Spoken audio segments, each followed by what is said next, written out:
میرے آقا نبی اکرم صلی اللہ علیہ وسلم کی ایک اور حدیث پاک سماعت فرمایا، عن ابی ہریرہ قال قال رسول اللہ صلی اللہ علیہ وسلم یتقارب الزمان ویقبض العلم وتظہر الفتن اور ویلقى الشح ویکثر الحرج قالوا وما الحرج قال القتل رواہ البخاری والمسلم۔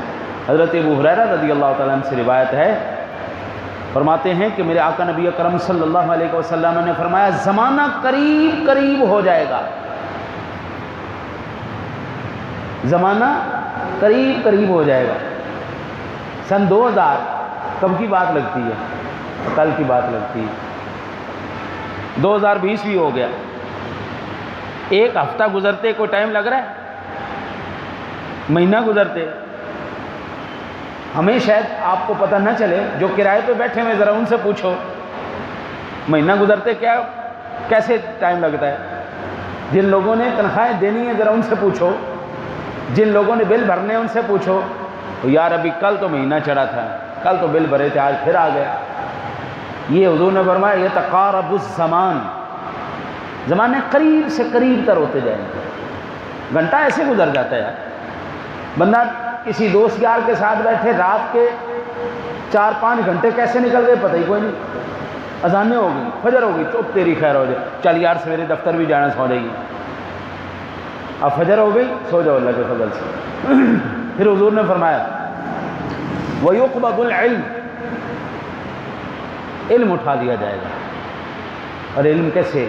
حضور سیدی اعلیٰ حضرت عظیم البرکت امام احمد رضا خان علیہ رحمۃ الرحمن، آپ نے 50 ایسے علوم ہیں جن پر کتابیں لکھی ہیں اور کتابیں بھی موجود ہیں، وہ کتابیں بھی موجود ہیں لیکن ان کو پڑھانے والے فوت ہو گئے، پڑھانے والے فوت ہو گئے۔ اب کوئی پڑھانے والا، جب پڑھانے والا ہی نہیں رہا تو وہ علم کا باب کیا ہو گیا؟ بند ہو گیا، علم اٹھ گیا، ختم ہوگی بات۔ بھائی جان جب علم پڑھانے والے ہی نہیں رہیں گے، ایک حدیث پاک کے اندر اگر موقع ملا تو وہ میں تفصیل سے عرض کر دوں گا، صرف میں اس کا خلاصہ عرض کی، یا رسول اللہ کیا اللہ سینوں سے علم کو کھینچ لے گا؟ فرمایا نہیں، علماء کو اللہ تعالیٰ موت عطا فرمائے گا، علماء فوت ہو جائیں گے۔ جب وہ علم رکھنے والا ہی چلا گیا تو پیچھے پڑھے گا کون اور پڑھائے گا کون؟ اچھا جی، پھر حضور نبی اکرم صلی اللہ علیہ وسلم نے فرمایا وَتَظْهَرُ الْفِتَنِ، فتنے فتنے فتنے نمودار ہوں گے انسانی طبیعتوں میں اور انسانی دلوں کے اندر۔ میں نے جیسا کہ پہلے بھی عرض کیا ہے، آپ لوگوں کو مبارک ہو، آپ کے ملک پاکستان کے اندر جب سے پاکستان بنا ہے اس وقت سے آج تک کوئی ہندو مندر تو نہیں بنا تھا، لیکن اسلام آباد میں 2 دن پہلے ایک ہندو مندر کی بنیاد رکھ دی گئی ہے۔ H9 کے اندر ہندو مندر کی بنیاد رکھ دی گئی ہے۔ اچھا میں قربان جاؤں یار، پاکستانی حکومت کو اور ان کے ارباب اقتدار کو سلوٹ مارنے کو دل کرتا ہے۔ یہ ملک پاکستان تم نے لیا کیوں تھا؟ اور بانیہ پاکستان سے ہی پوچھ لیتے، بابا جی تم نے یہ کیوں لیا تھا ملک؟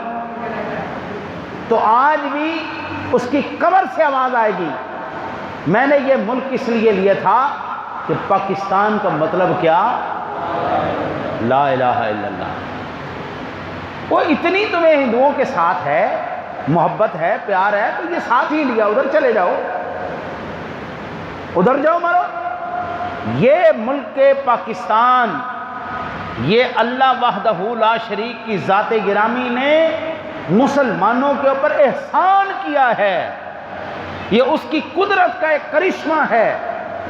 یہ ملک بنانے میں 1-2 بندے کی نہیں، 28 لاکھ جانوں کی قربانیاں اس کی بنیادوں میں موجود ہیں۔